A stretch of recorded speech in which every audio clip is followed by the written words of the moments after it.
Demokrasi juga mengizinkan warga negara ikut serta baik secara langsung maupun melalui perwakilan. Dalam perumusan atau pengembangan, dalam pelaksanaan musyawarah, semua anggota masyarakat berhak mengikuti dan mengeluarkan pendapat. Demokrasi dibagi menjadi 3 bagian. Yang pertama, demokrasi Pancasila. Demokrasi Pancasila yaitu merupakan demokrasi konstitusional yang menonjolkan sistem presidensial. Landasan formal periode ini adalah Pancasila, Undang-Undang Dasar 1945 dan TAP MPRS atau MPR dalam rangka meluruskan penyelewengan terhadap Undang-Undang Dasar 1945 yang terjadi pada masa demokrasi terpimpin. Yang kedua, demokrasi liberal. Demokrasi liberal atau sering juga disebut demokrasi parlementer diterapkan di Indonesia sejak tanggal 14 November 1945. Sistem parlementer adalah suatu sistem pemerintahan yang menteri-menterinya bertanggung jawab kepada parlemen DPR. Yang ketiga yaitu demokrasi terpimpin. Demokrasi terpimpin ini telah menyimpang dari demokrasi konstitusional dan lebih menampilkan beberapa aspek dari demokrasi rakyat. Nilai-nilai demokrasi Pancasila ada 4 poin. Yang pertama, pengakuan dan tanggung jawab kepada Tuhan Yang Maha Esa. Yang kedua, menjunjung tinggi nilai kemanusiaan yang adil dan beradab. Yang ketiga, menjamin dan mencipta persatuan dan kesatuan bangsa. Yang keempat, mewujudkan keadilan sosial bagi seluruh rakyat Indonesia. Dan prinsip-prinsip demokrasi Pancasila.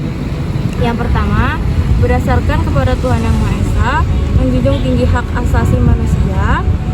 Ketiga, kedaulatan rakyat. Keempat, didukung oleh kecerdasan warga. Yang kelima, menganut sistem pembagian kekuasaan. Yang keenam, menetap prinsip rule of law. Yang ketujuh, menjamin otonomi daerah. Ke-8, keadilan sosial. Ke-9, mengusahakan kesejahteraan rakyat. Ke-10, pengadilan yang merdeka, bebas, dan tidak memihak. Ragam dan pelaksanaan demokrasi di Indonesia. Demokrasi liberal atau sering juga disebut demokrasi parlementer diterapkan di Indonesia sejak tanggal 14 November 1945. Penerapan sistem ini sebenarnya tidak sesuai dengan Undang-Undang Dasar 1945 karena berdasarkan sistem pemerintahan yang harus diterapkan di Indonesia. Yang pertama ada Orde Lama pada tahun 1959 sampai 1965. Orde Lama adalah masa ketika sistem demokrasi terpimpin sempat berjalan di Indonesia.